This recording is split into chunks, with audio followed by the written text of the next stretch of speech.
Our next speaker is representing Ukrainian community, new Ukrainian community here in Finland, and specifically in Tampere, Mariia Zhyhurt, and she will speak about the issue of language and the significance of language and refugees' understanding of culture. The floor is yours. Thank you. Good evening, everyone. My name is Mariia, and second name is Zhyhurt. And the themes which you told me is very close to me because I am a refugee now, and I'm going to speak not about the numbers. I'm going to speak about feelings, because the language is not a number. The language is not a quantity. It is a life, something live. It's like a water. When you throw the stone into the lake, and you can see a lot of waves, and they go around and around, and you can't stop the wave here until it stops on its own. So that is the language. I am a teacher in Ukraine. I taught English to Ukrainians. When I came to Finland, I started teaching Ukrainian language to people who want to speak Ukrainian. And my theme is the role of the Ukrainian language during the World War, Second World War, and this full invasion, Russian full invasion in Ukraine. And I would like to start with two quotes.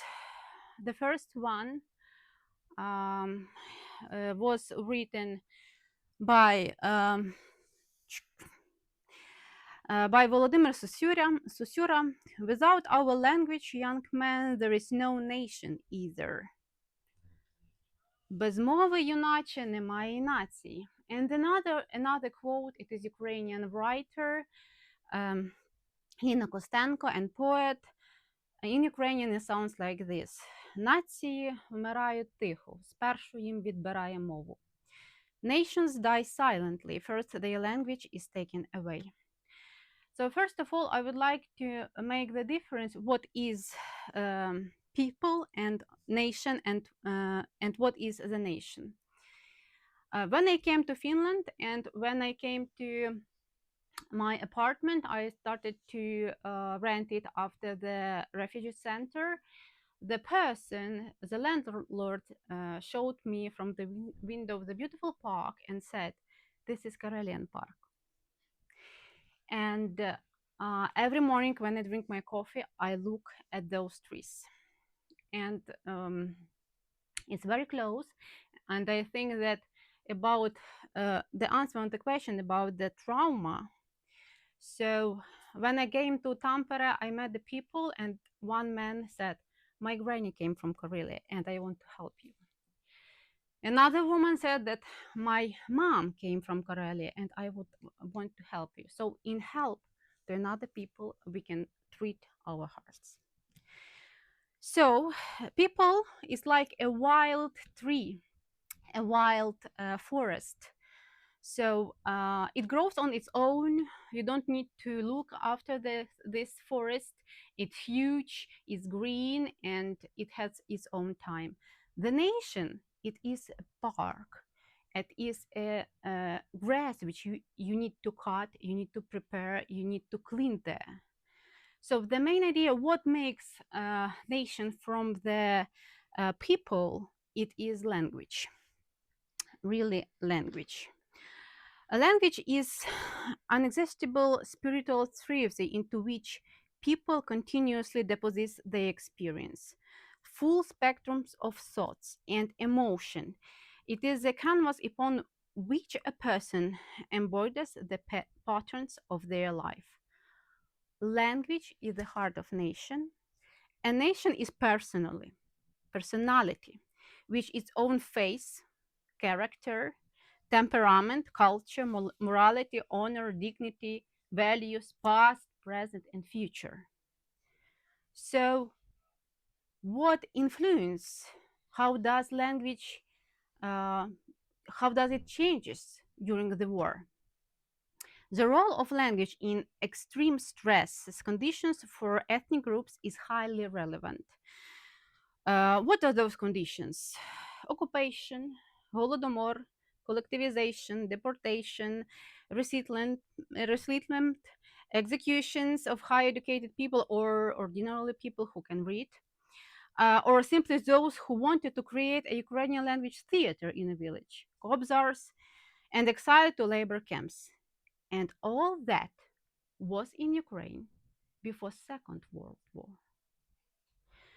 So before the arrival of Nazi Germany and the war itself, the most terrifying creation of humankind. From this perspective, Ukrainians as an ethnic group have never really emerged from this stress. So perhaps that's what shapes the university and unique of the Ukrainian language. In wartime, the need increases for a semiotic system of communication that is distinct from that of the occupiers. So let's recall, I would like to repeat you that formally since 1922 and informally since 1919, Ukraine was under Bolshevik Soviet rule coming from Russia. And after that, in 1941, another occupier came, yeah, Nazis. So functions of Ukrainian language during the war. So several important language functions became prominent during the wartime. It is emotional and expressive function, this one. And we call it hate speech as a form of defense. Another is function of coded symbol, verbal passwords function, and function of identity. Yes, who am I and who is my enemy? Emotional expressive function, it is very good written in this book. It is Ukrainian author Olga Dubchak. Firstly, she wrote two books. Бачити українською, this one, to see in Ukrainian, і чути українською, to hear in Ukrainian. It is about how does Ukrainian language sounds, and this is about about our grammar, how do we put the sound into the word and sentences. But after the Russian invasion, full-scale invasion, she wrote the third book. And the name of this book is Перемагати українською, to win in Ukrainian. Because the language became a weapon too, to defend yourself. So it is a language of hatred. And I would like to read the words from this book of the author, Olga Dubchak. If you are still hesitate to speak the language of hatred, know that we need it both psychologically and physically. In our current situation, this kind of language helps us release the rage and pain, breathe out a bit, regain strength, and continue fighting. So now I am going to read out the examples of words of hate language in Ukrainian, and I will translate it into English. So few words. How do we call our enemies? Рашисти, фашисти, кацапи, москалі, біосміття, біопланктон, свинособаки, покидьок, сволота, мразота, кацапня, русня, бридня, ватники, колоради, лаптиноги, мокшани, ідіоти і тупі. 11 years. 11 years. But in English, it will be sound like this. So, Russians, fascists, Kazakhs, Moscows, biocom, bioplankton, pig dogs, scum, vermin, Ruskies, Vatniks, Colorado beetles, leptovirus, mokshans, idiots, and dumps. And yes, we have a right to say like this. We have a right to defend ourselves. Although we have, if the enemy is is killing us during a long period of time, so we have an expressions. We create not only the words becomes an expressions, and expressions becomes a quotes. So I have found few quotes and they are sound in Ukrainian. For example, хоч і добрий чоловік, але ж москаль. It's a good man, but a Moscow. So we called Moscows people who were settled on the Moscow River from the Russia region. And first it was like about the geography. After that, during almost 300 years, our nation was under occupation of these people. So the word Moscow became very rude and has ugly meaning. Another quote. Чую, синку, що ти не москаль. And breathe out. I hear, son, that you are not moskal. And it's very good mark. And the last, not last, but my favorite one. Бог створив цапа, а чорт кацапа. God created a goat and the devil the katsap. And about Crimea, Katerina. Kasapchi from Tatar language, from Crimea, it is called a bachelor, a cruel person. So yes, that was the Russians, and they called them, and it came from Crimea, the territory when I was born. So another quotes, the expressions which became very nice and interesting. The conversation. А багато людей було у церкві. Людей, мамо, не було нікогісінького, тільки самі москалі. So the question, were there many people in the church? No people at all, mother, only Moscows. And I found only one quote about German, and it's only one. Чому ти мовчиш, наче німець? Why are you so silent like a German? And there is no aggression in this quote. There is no ugly meaning in this. It's just because the person can't speak in your own language. That's all this quote about this. So that was the emotional expressive function. So let's speak about another function. It's inscription. Shibboleth is coming out on the stage. Have you heard about shibboleths? What does it mean? It is from Bible. It is a word which one nation can tell, but another nation, they are enemies. They didn't have the sound sh in their language. And when you ask your enemy, say shibboleth, they will answer sibboleth, because there is no the one sound sh in their language. And this marks that enemy is an enemy. We have our own Ukrainian shibboleth. It's very, very, very famous. It is паляниця. Can you say паляниця? You're not Ukrainian. Yes. And I have my students here in this room, and is it difficult to make the soft cia? Very. So that is our sound equipment of our language. And most of all, we have the another most harder variant of this shibboleth, and I can read it in Ukrainian. Кропивницькі паляниці зі смаком полуниці продаються у крамниці біля Укрзалізниці. So that is a tongue twister and shibboleth at the same time. So if you have the levels B2 and C1 in Ukrainian, you can read that. That will be your exam, this shibboleth. Okay, so that was the verbal password function. Let's move on. And I spoke about shibboleths. Now, another one function of identity.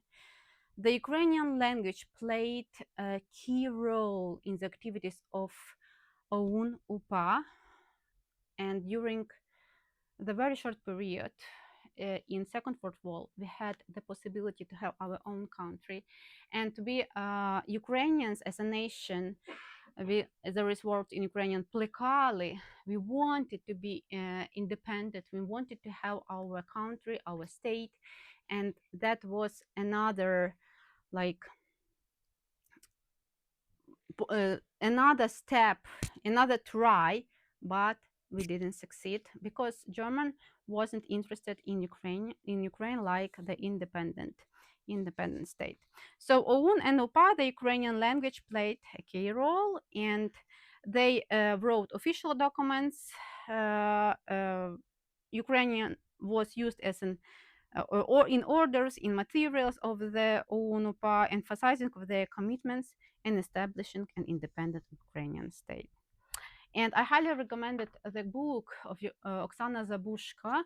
The name is Музей покинутих секретів, The Museum of Abandoned Secrets, which partly covers this theme and opens it very, very deeply. And now, so I spoke about these functions. Let's speak about Ukrainian orthography, because the history of language is not the history of itself. So the history, it influences on the language. People do something, but the language has its own waves and own timeline. I would like to speak about the language situation before the war. And so we were under the Russian occupation. Bolsheviks came in 1922. And here it is our own researchment with Vitaly Zabolotsky, because he helped me technically about this researchment. This is scale of Ukrainian literature, of the books which were written in Ukrainian for Ukrainians. And there is the main library in Kyiv, бібліотека імені Вернадського. Дякую, by name of the Vernadsky. So here we found the amount of books written in Ukrainian for Ukrainians, and these books are in library. And here, by this scale, we can see what happened in Ukraine, the history of Ukraine. For example, here was written the first Ukrainian book in Ukrainian. It was Kotlяревський Enneida. It was the first book which was written in quite modern Ukrainian language. From this point, our language started to exist. From this point, because before this was the old Ukrainian, old Slavic, Church Slavic, something like that. Next, let's go another wave. In this wave, Taras Shevchenko wrote his Kobzar, and he frightened it by this book, the Tsar of a Russian Empire. Why? Because the people who lived in Ukraine became a nation. Because if you have books in your language, you want to have a theater in your language, you want to have songs in your language, you want to have exhibitions in your language. And after that, you realize that you're a nation, we are a nation, and we want our own state.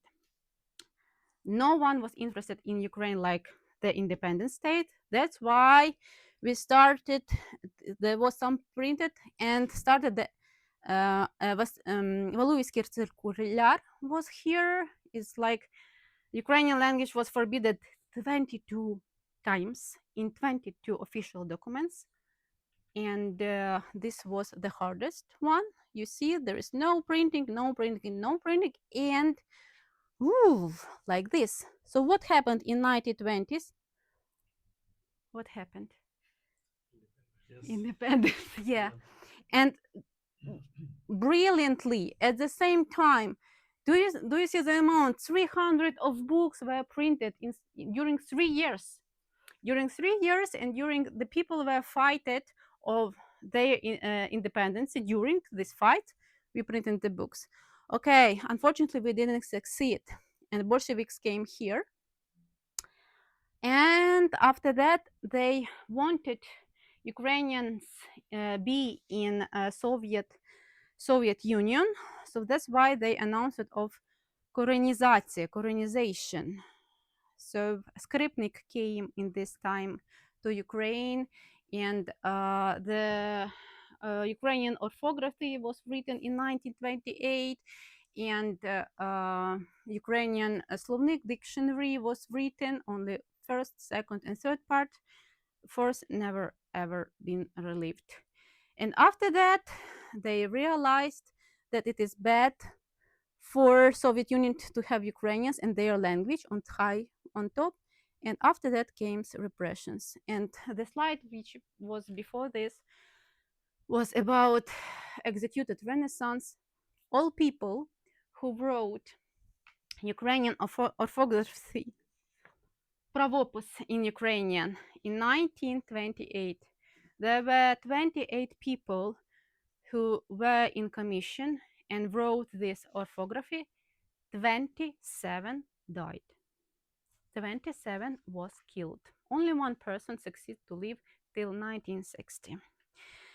And another thing about this graph, here 1933, it was Holodomor time, and you mentioned about this time. So language suffered at all because 10 million people died here, and all books, everything in Ukraine was abandoned. People who wanted to make the theater, people who write the books, the novelists, the poets, the writers, the theater workers, like Kurbas, they were just killed and sent to the camps into Siberia.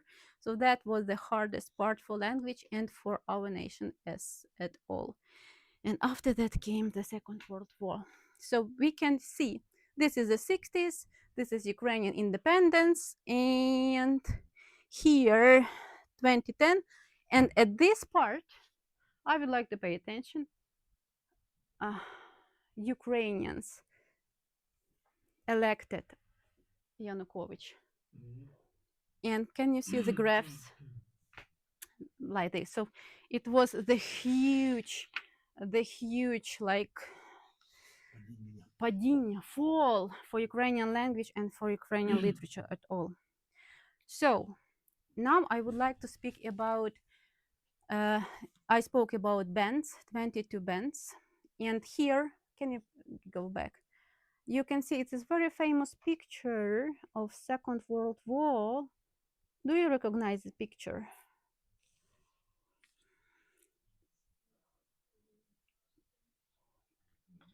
Okay, German. What did they do? Yes, burning books in German.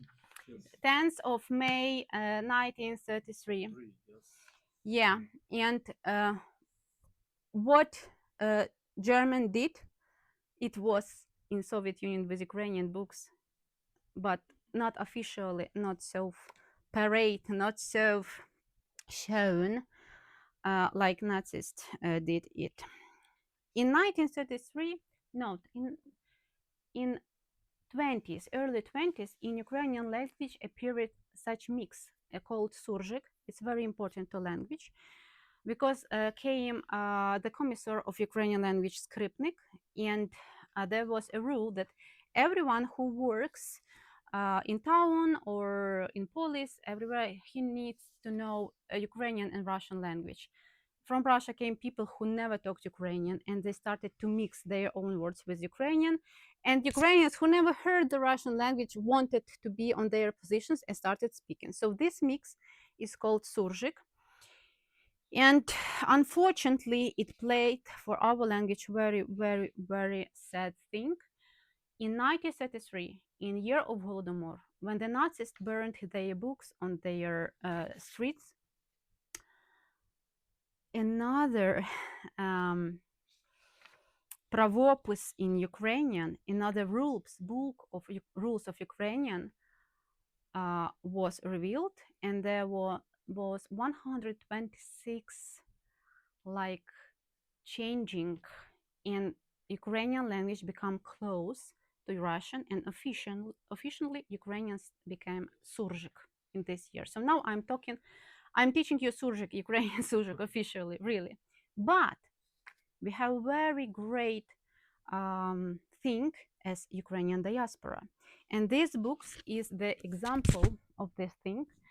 When people went to abroad, they had the possibility to survive. and a lot of books were set abroad. And now we can read a lot of authors from executed Renaissance or 40s, 50s, and 60s years because they were abroad. Because abroad we created a huge community, and because abroad we could preserve our language. So this author is Yuri Shevchuk. I have been teaching this book during 2 years in Kesäyliopisto in Tampere Summer University. And sometimes I meet very awkward words here for me, like a person who came from Ukraine. For example, 90 in Ukrainian, now in Ukraine we say 90, but here in this book, 90. So now 9/10. Yes, 9/10, 90. And do you know why? Because this book was written by these old rules, which were created in 1928. And Yuri Shevchuk, he went abroad in 90s, but he was a journalist of the oldest Ukrainian journal, for oldest Ukrainian newspaper. It is called Svoboda. And it has been printed in United States from 1891. It is the oldest newspaper, Ukrainian newspaper. It is printed abroad in Ukrainian language. So Yuri Shevchuk, he was a journalist of this paper, and at the same time he is the professor of Columbian University, and he wrote this book for us. So if you want to learn Ukrainian language, please come on my courses and we can find the old pravopis. Next. So that I told to you about pravopis dictionary was a dictionary, the academic Russian-Ukrainian dictionary, edited by Yefremov and Aghatangel Krimsky. By the way, Aghatangel Krimsky, it is famous Ukrainian who knew 60 languages. He died in a camp in 1942. So, and the minister, the commissar of Ukrainian language, Skripnik, he killed himself in 1933 when he saw how was he used and the horror of Soviet Union in this time. So, when Nazis came in 1941 to Ukraine, so they created a time and preserved and helped Ukrainian language. It is very awful to say, but during Nazi occupation, we had the Ukrainian schools in our villages. There were some Ukrainian newspapers. Yes, the first page of these newspapers was about the German army and so on, so on. But the Ukrainian people, educated people, had the possibility to write something, to have a word during this occupation. And yes, Nazis, they burned Ukrainian villages. They took the food, they took the cattle or something like that. But for Ukrainian language, they preserved it. People breathe out during this time. So that the picture of Ukrainian identity, I would like to pay attention. Can you recognize, Vasily? Can you give the guess what is this?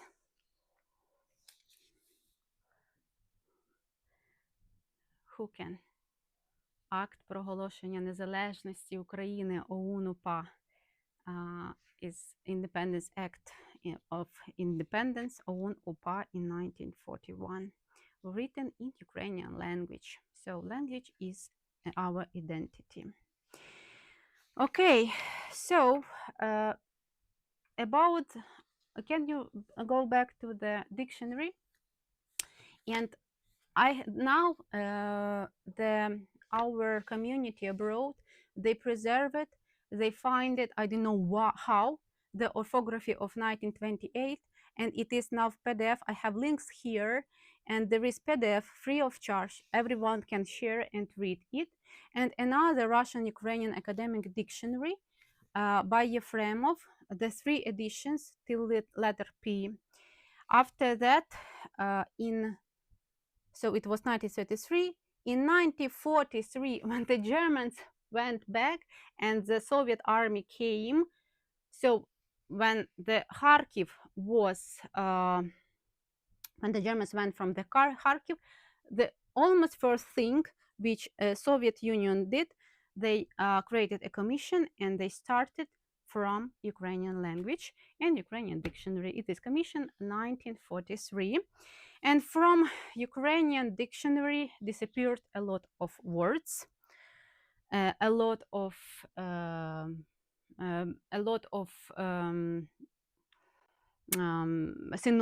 synonymic rows. So Ukrainian language is very rich in synonymy was. So they just cut it, the rows. For example, the rows about колихання, ходяння, похит, хитаниця was like хитання, or one words. Or they started making Ukrainian sentences like Russian, and we have very nowadays awkward sentence. For example, the law is signed by the president. Закон підписаний президентом, like the president is a tool or a pen or something like that, not the president signed the. So, and even the commas started being like in Russia, because in Soviet Union, everything is the similar, like Russian language. So about Ukrainian literature, you can read in a book of Семків, Ростислав Семків, Adventures of Ukrainian Literature, Пригоди української літератури. Very interesting and very nice book. So we spoke about data, about Vernadsky, identity. Let's go more. Now, nowadays. So, the full invasion, Russian full invasion. And there are numbers. There are numbers. So, the percentage of people who say Ukrainian is their mother tongue increased in 2022. From 55%, it became 75%. And during the full-scale invasion, there is another graphic. People who speak Ukrainian in everyday life. So I was talking you and telling you about how much efforts did Soviet Union put into making Ukraine Russian speaking. Yes, and almost all the east region of Ukraine, which now is occupied, and Crimea, almost everyone spoke Russian here. But when full-scale invasion starts, you can see how much the number increased. In after 24th, 2022, almost 68 and 50% of Ukrainians speak Ukrainian in everyday life, not at work, not at school, not at university, in everyday life. So people realized that their identity, and they realized that speaking Ukrainian at home is the most important thing. And by the meaning of Gritsak, it is Ukrainian historian, the Putin, the Russians, they forced Russian language to go away from Ukraine. This invasion made this influence into language. So not Ukrainians, it's like because of this invasion, because of bombs, because of this horror, people started speaking Ukrainian more at home. Very interesting thing. Okay, so, and let's go on. I spoke about the Ukrainian language in diaspora, and I want to make some conclusions. So,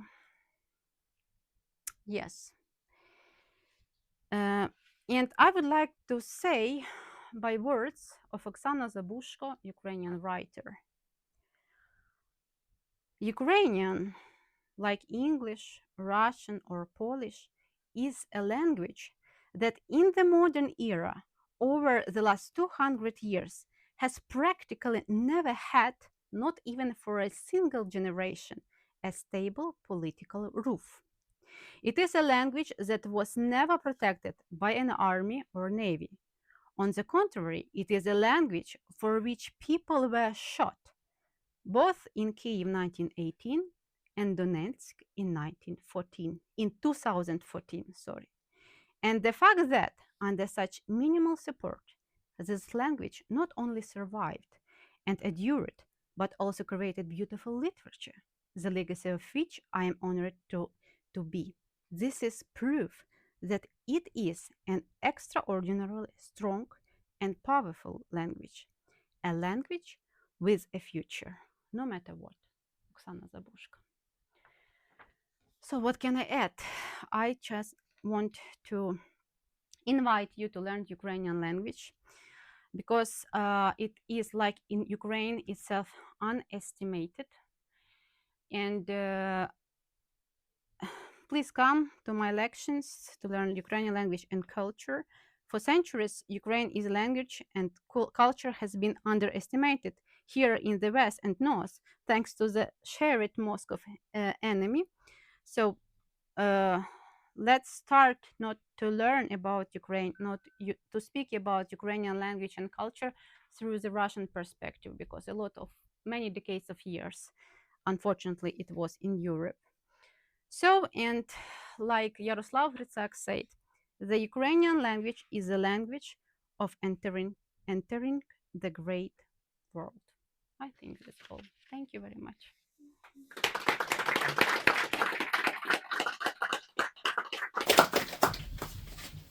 Thank you very much, Mariia. I would like maybe to invite all the speakers to the front, and then we will start maybe with a couple of questions to you.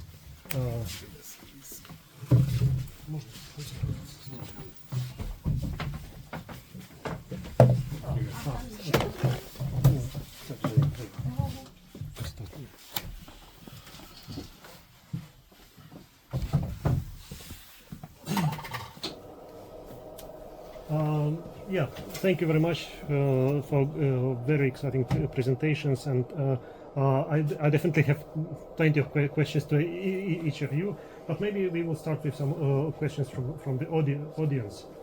Please. Yes, thank you so much for your presentation. I didn't know I could be more angry with Russians, but now I am. I have sort of personal question because I'm doing a research about how forced migration influenced national identity and civic belonging of Ukrainian refugees in Finland. And I'm a Ukrainian myself, so it's a personal matter. And I've been struggling so much with foreigners, per se, here at the university and so on, because every time they hear that I'm from Ukraine and I'm doing research about Ukraine, they're like, oh, you should go do research with Russians because you can speak the same language, and I don't speak Russian in principle, or that I was presenting on the topic of my research, and the only questions that people had in the audience were like, oh, but what about Russian speakers? What about Russian speakers from Russian territories of Ukraine? Quote. So I was wondering, do you come across anything similar in your line of work? Of course. Originally, I was born in Crimea region. My personal story. And my first language was Russian, unfortunately. It is because Katerina said it. In 1942, all Tatars, Crimean Tatars, were settled into deep east of Russia, and a lot of Russians were settled in their homes. My parents was from the west of Ukraine, and they came to Crimea, quote, "піднімати целину." But there was very small percentage of Ukrainians who went to Crimea, and I started speaking Russian, and my mom was forced to speak in Russian because at work, in school, in kindergarten, everyone spoke Russians. But my first teacher in kindergarten was a Crimean Tatar. I totally remember her name, Anita Jabarovna. And it's very painful story. people, Ukrainians who speaks Russia, it is a consequence of the very hard and very bleeded drama and trauma. Because in every family, in every Ukrainian family, there was a person who was sent into Siberia camp or executed, or something happened with a person who started speaking Ukrainian or had to dare to write something in Ukrainian or even to sing a song in Ukrainian. So, and pay attention to that Russia as a huge country, I'm talking about the territory, I'm talking about the money. They paid too much forces, too much money to make Ukrainians speak in Russian and to make you believe that you live on Russian territory in Ukraine. Too much propaganda. Even nowadays, they spend a lot of money doing that. So the critical things helps, and resistance, the small resistance. And the example for us are women, Ukrainian women, who went out on the street without anything and stayed in front of the tanks. And this small resistance, it terrified the Russian soldiers really much. So that is, I think, in our blood as Ukrainians. It is, we are very angry.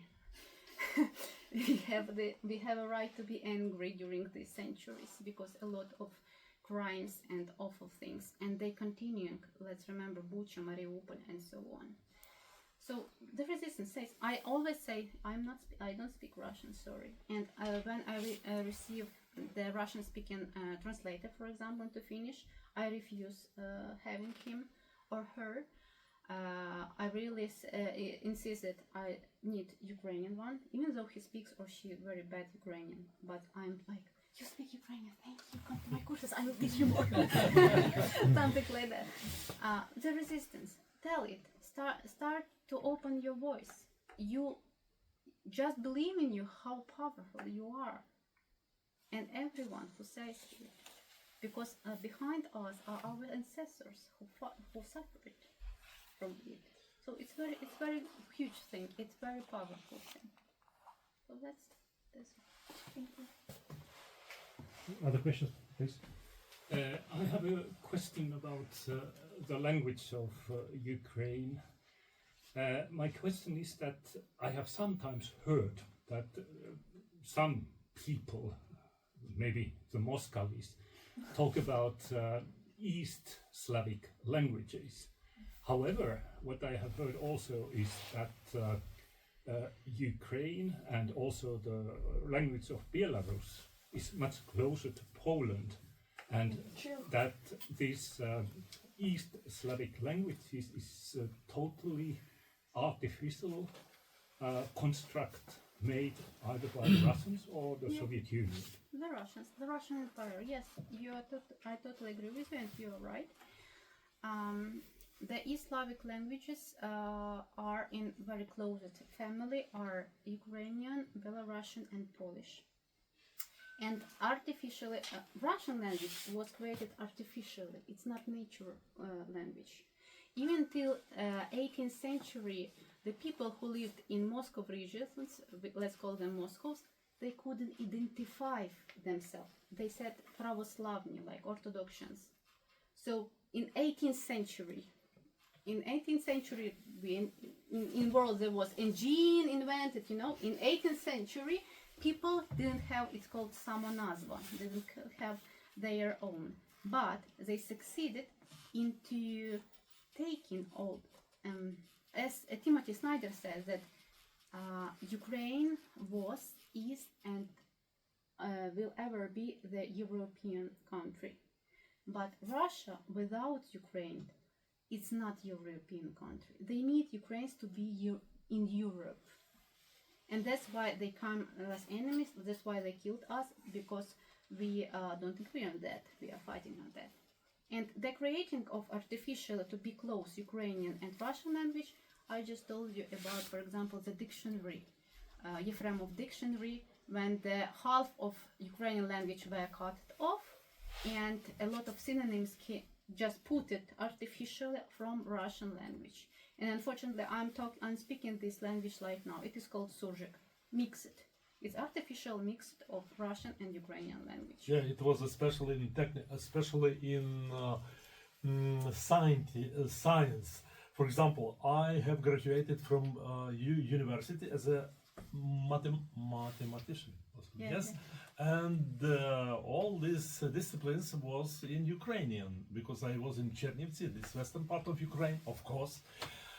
But a lot of Visides, no, a lot of words was taken from Russian, and that's all. And for example, just a second, in IT, this is my memory. I have another question, but anyway, it was clear that a lot of these words came to the science, physics, mathematics, and so on. But after all, somewhere middle of 70s, it was stopped at all.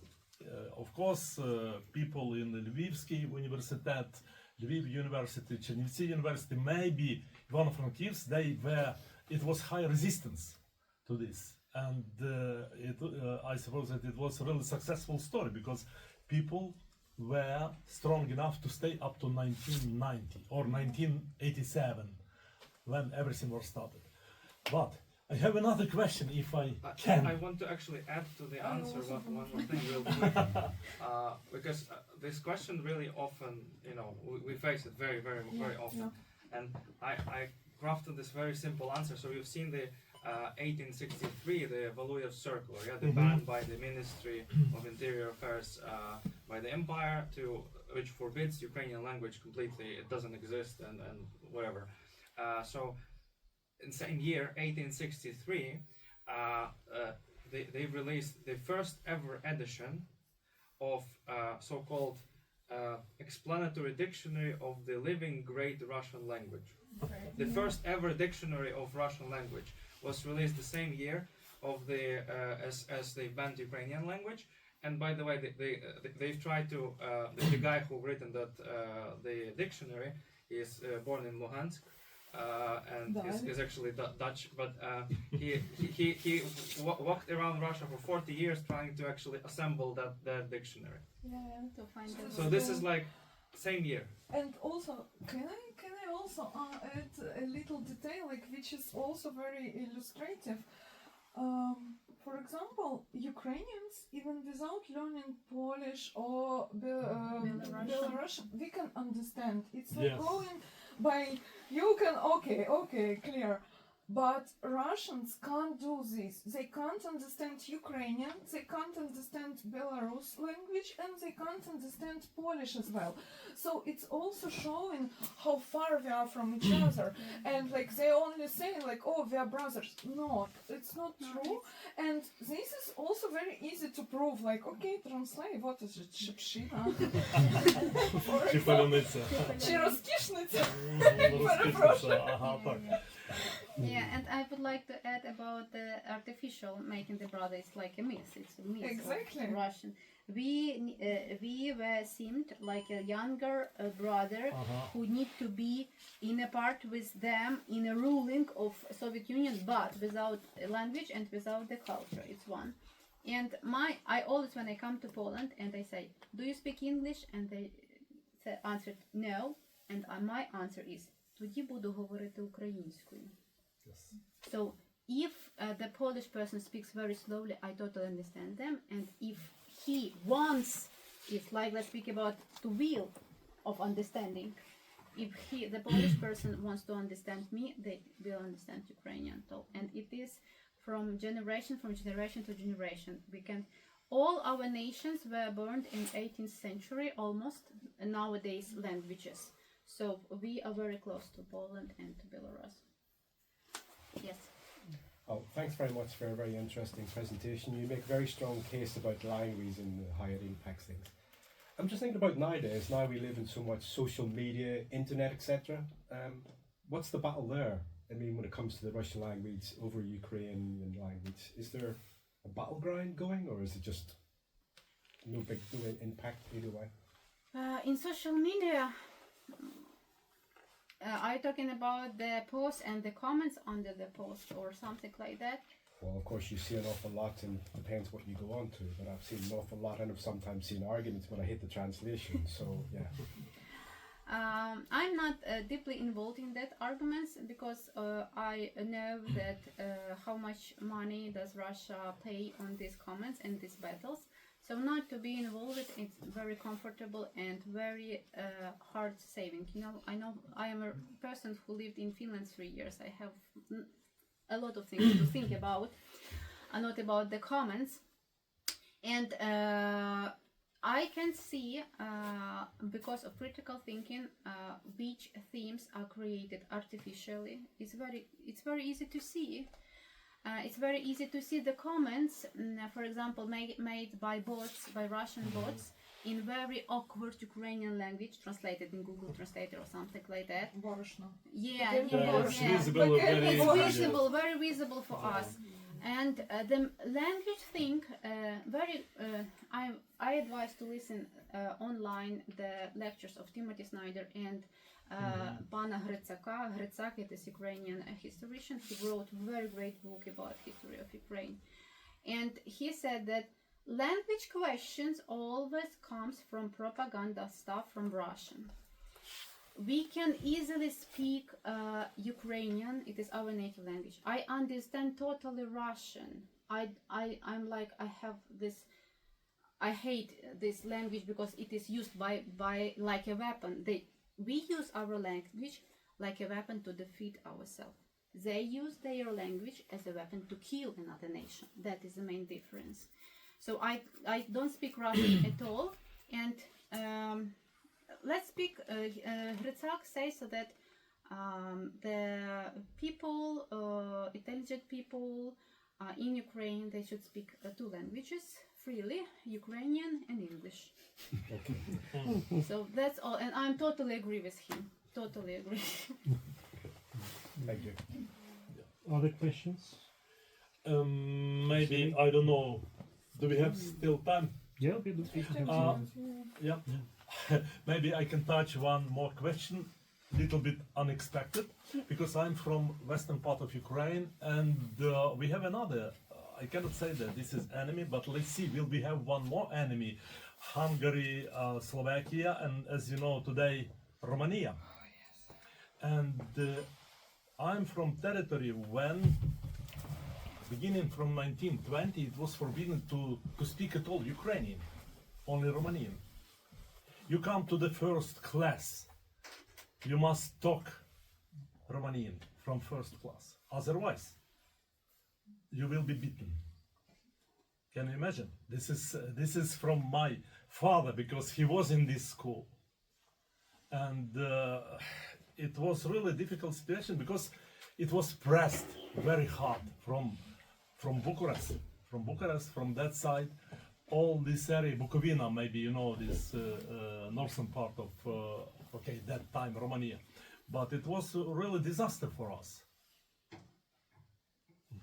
Yes, my, let's say so, sister of my mother get out from Soviet Union in 1944, because she was very much afraid that she will be taken to Siberia. She's still alive.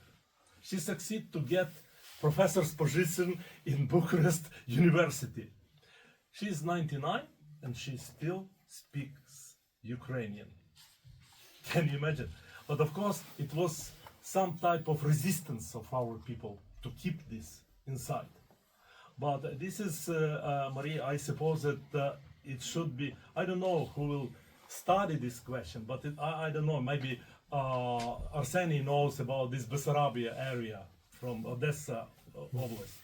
But in our case, it was terrible situation. I don't know situation with Hungary in this Zakarpatska Oblast, but Frankivska, Chernivtska, it was really disaster for Ukrainians between 1920 and 1943. Can you say from my point of view, how did I learn the history?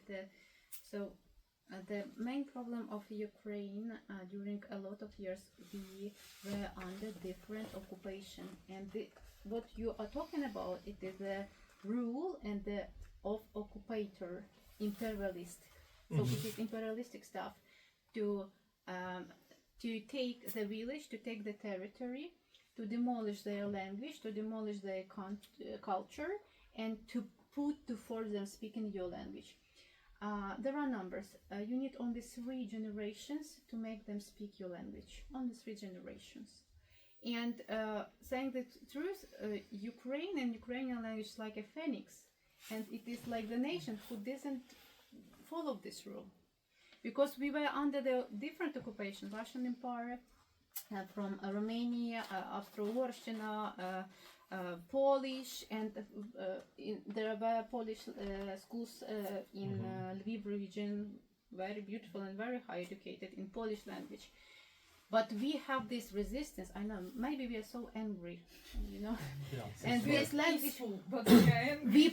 we're angry inside. Exactly. We keep the main idea. Yes, thank you, Katerina. We keep our these feelings inside us and make the resistance. We can follow some rules in front of another people and speak, for example, at work in Polish or Romanian or something like that. But to keep your language or at own family or something or no. I didn't lose my language because of my grandmom. My grandmom was from Khmelnytskina, and Yaroslav Hrysak, he says it, that the new generation which is now in Ukraine and speaks Ukrainian, so the Ukrainians helped them very, very much, because we were used to be set into Granny's village for summer, and it helped us really. I was speaking Russian from Crimea, but I went to my granny to Helsinki region 3 months in a year, and I came Ukrainian speaking. So that helps very much. Desnica disappeared, appeared Drabena. Yeah. If I may, I also have a question to our guest. I have one question to Martti Taliev. You mentioned that there was a kind of informal Karelian party in Finnish politics. Yes. Do Ukrainians need a Ukrainian party in Finnish politics, and how to do it? Very good question. I think so that the situation is, and however separate, it was middle of there was a war at that time in Europe, and we were a huge amount of Karelian people, and how we were taken care in many places. People hated us and said, you are racist, and especially those who were Karelian language speaking from eastern part, from north from Ladokasi. They were Orthodox. They were in most complicated situation, so that mostly the Finns in municipality took us very, very fine against, but it was hard discussions about how to start farming, because 60% were farmers, and especially it was the main point. And the Swedish speaking people, Swedish party was against, and Paasikivi was against, and some other main politicians were against, so that they like to put Karelians back to Rusland, but Stalin did not take them because he denied about that. So that it was. I'm now circling, so that I think so. That is it. Maybe would help to make connections to politicians, to local politicians in municipalities where you are living now, and because there is a legislation in our country how many years you have to live in Finland to get the national rights, and then you can go to election, and you are like other Finns, because you will be Finns, because that's I thought that you are basically you are Ukrainian, but you are in the same nation. You are living. The Finns are coming from different parts. Many from Eastern from Russia, very deeply from Russia and from Western countries. And in my family, my father's side has come thousands of years from East, and my mother side has come from West. And they stayed in Finland, and that I mean. So that we are basically all are Finns when we are living many generations in Finland. And so that there is no soon solution, I think so. Okay. Yes. Yeah, and I just have a quick question to Henrik Menander. You gave very interesting examples about how this idea of refugees has evolved. It's a relatively new kind of idea, basically, because before in earlier times, early wars, like everybody was killed, for example. You could not escape. There was no place to not in big scale. Yeah, and now things are evolving. Now the case of evacuees from Karelia, refugees from Karelia, and the government has decided sometime in the past to share some land, right? To share some equipment to those who were evacuated. That was decision. And now today we have Mariia. We have like 45,000 Ukrainians who came here because of the war, who escaped the war. And the government is sharing with social security, access to labor markets, because different things. But is there something in the history what we can learn from the history of Finland not to do? For example, now in Ukraine, when Ukraine is trying to rebuilding, what Ukraine shouldn't do. Yeah, I mean, taking some lessons from what Finland. Maybe, yes. But of course, you could say that the sort of integration of the refugees from Karelia went pretty well. Of course, what was needed was two things. That there was a kind of legislation. There was land reform that meant that the farmers got replaced land. So the land reforms, but the crucial thing is the rule of law. I mean, in order to build a nation of your own, a democracy, the fundament is rule of law that defends private property. Because without defense of private property, you cannot build up. There's no chance to build up a civic society, because people are not interested, not motivated to take part to build up something and reach compromises. Because when the war one day is over, you need to reach a number of compromises. And they cannot be built on anything else than on rule of law. And as far as I understand, there is still things to do in Ukraine in question of rule of law. Of course, language question is important, but in Finland we had language fair as well, very strong such. And there's much also, memories of these language fairs. But more important is the thing that, in my opinion, is that in order to build up Ukraine after the war is rule of law, and that will bring you investments and also the membership in European Union. I would like to say to my words so that I mean that if you stay here, you will be Finns, but you have the possibility to keep your culture, and that's we are doing also in Karelian League. We do for the Karelian culture, old culture and the habits. It's very important. I mean, of course, you can say that it's a question of if and when Ukraine joins European Union, you will be members of the EU citizens, and many Finns actually think that is as important as being citizen of Finland. I mean, if you look about, I repeat myself, the most secure and rational way forward for Europe is a united federative Europe. I know that this is a utopian idea, but we have to express the fact that as far as we live, European Union is a number of nation states. We will remain, fragmented, and Russia will. That is, of course, Russia's main strategy to keep the European nations apart from each other. As we see today, yes. Yes, we are weak. We are weak now. But if we would be united, Ukraine would also be much stronger. Yeah, I'm from the UK.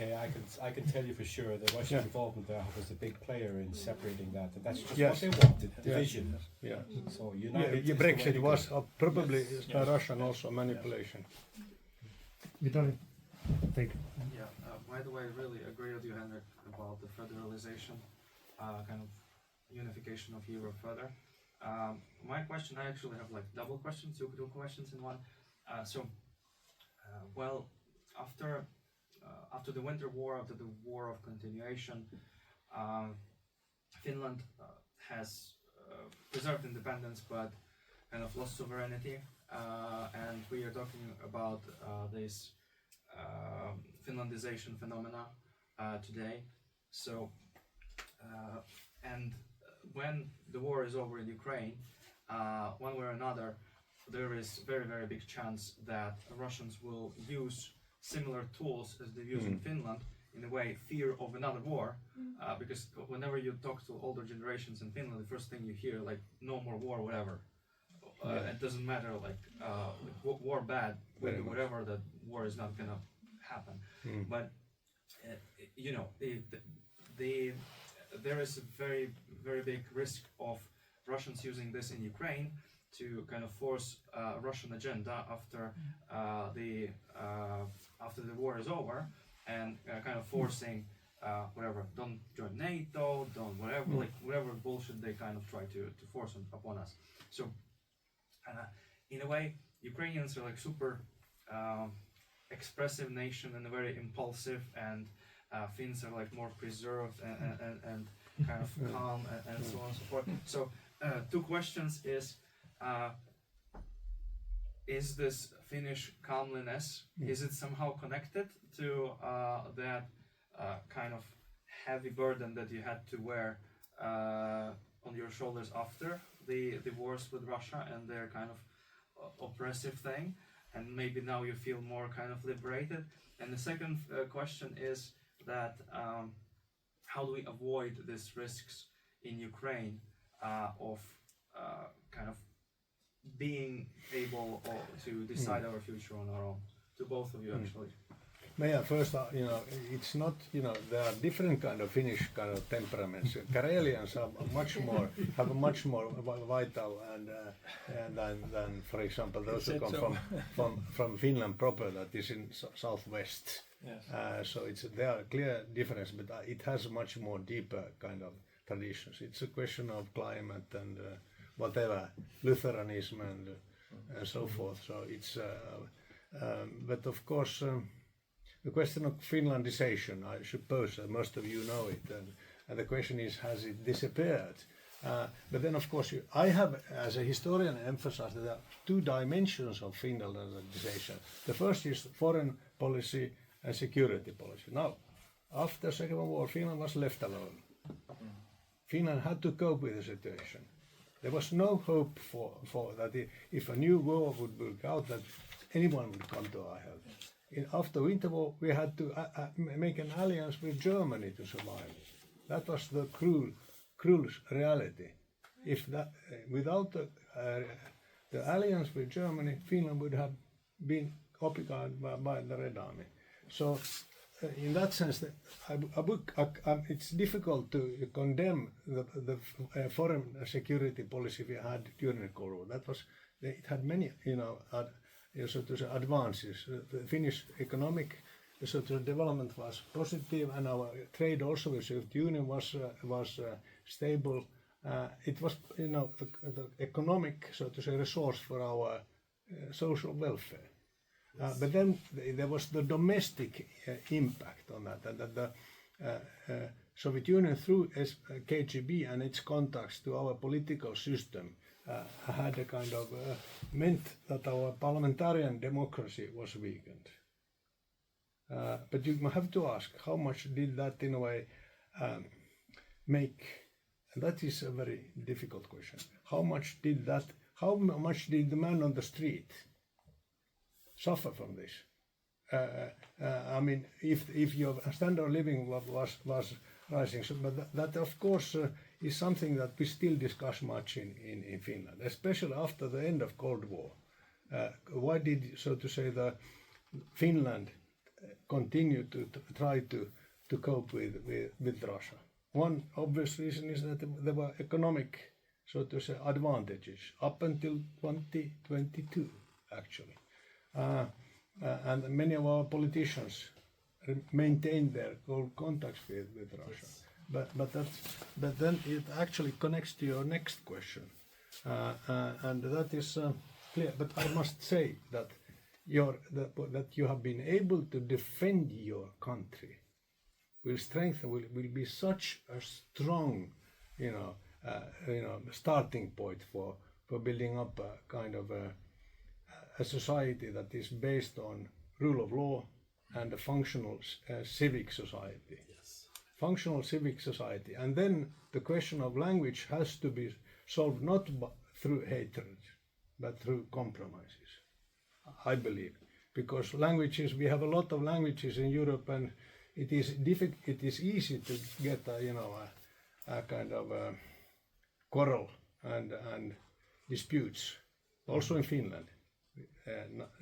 In question of languages. So I think it's important to defend and strengthen Ukrainian language, but I suppose it's a reality that there's a lot of people in Ukraine that also have Russian as their mother language. And should they not have the right to continue to speak that language? Sorry, but they have rights. They at home. Yeah, I mean, yes, true. But yes, I mean, but it's important not to sharpen the conflict. I would like to add as a teacher, and I would like to add the person who started speaking Russian first, then Ukrainian. No one abandons the right of Russian-speaking person in Ukraine. No one. So they have the. My speech was about the hate of speech when you are beaten, when you are being killed. Yes, but I'm talking about the future. The Ukrainian language is a language of love too. Yeah. In Ukrainian language, the biggest amount of diminutives. I'm totally right. We can love in Ukrainian so passionately and hard, and the main. How did we survive? It shows that we can go to compromises very, very well from our side. Yes. Until we started to be beaten, Yeah. So when we are forced to defend ourselves, we defend ourselves. But if we are going to build the society, to build our country, we can't speak about compromises. But we really need that from our side, we can keep the rule from compromise. But we need to make sure that from another side, the compromise and the rule is kept too. Yes, of course. So that is the main idea. Yes. Could I maybe offer some positive views on the language? Because I have the feeling, I've been learning Ukrainian now almost 3 years, and reading and listening a lot in Ukrainian, and hearing also views and Ukrainians about the language. And I have the feeling that you have a very strong inertia now in favor of Ukrainian. So it has a positive symbolic value, so it has turned around entirely. And for future, would that not already make it sort of give it the energy to move forward and build up? And I sometimes think, comparing to the Finnish history, now this goes back to the 19th century, where Finnish had this very positive and strong symbolic value.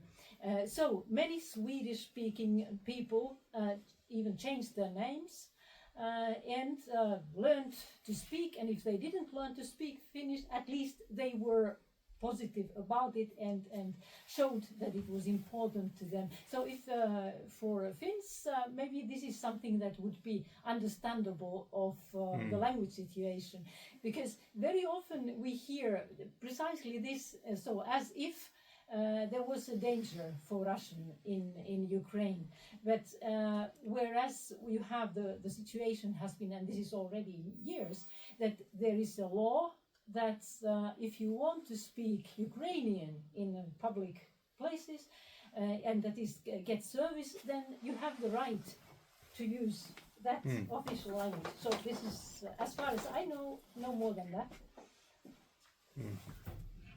Yeah.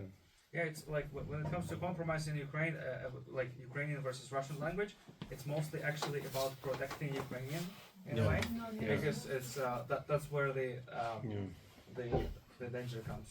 But what made it easier for Finland in 19th century was that it is so totally different language, Finnish from Russian. So in a way, it was a protection, one can say. Yeah. And so and you have another kind of challenge. So therefore, I very well understand. But I mean, in the length, when we look about 20 years forward, I think it's important to reassure that Ukrainian language will be the sort of dominant public language. But I suppose and I believe that also other languages, because I understand that there is also Romanian and Polish spoken, and so I mean to find compromises, even if it annoys people, because that's a way to build up a civic society. Can I please add a little bit to what you said about compromise?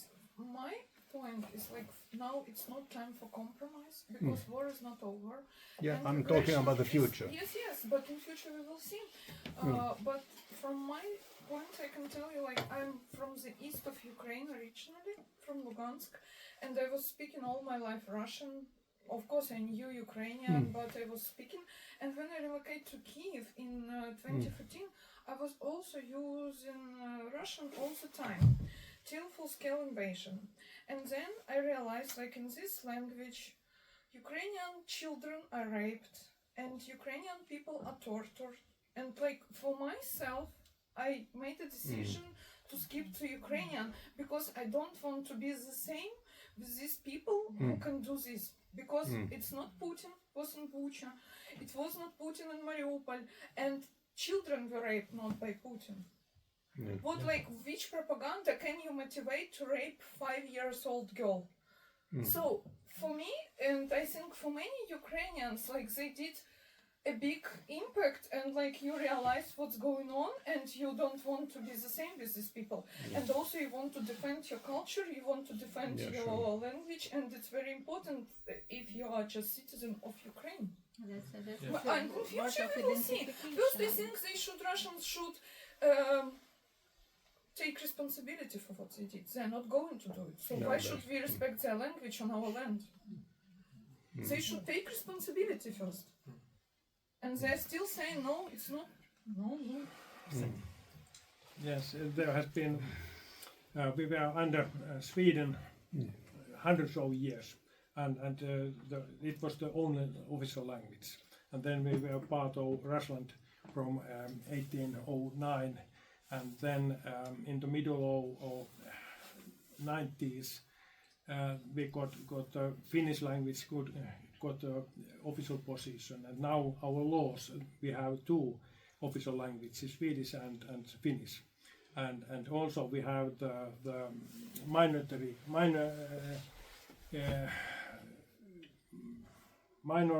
languages, 4 of those which are national languages, and then many languages are spoken in Finland, but they don't have the official position. But my answer is look Estonia, what they have done during the last 30 years with Estonian language and Russian language, and follow what is happening there when it's denied the Russian language, and may do better laws and conclusions how to resolve that. It's a big problem. And you are right that the language is at the heart of nation. Yes. Yeah. Well, we very far beyond our time. We're very far beyond this. I would like to thank all the speakers for your contributions and.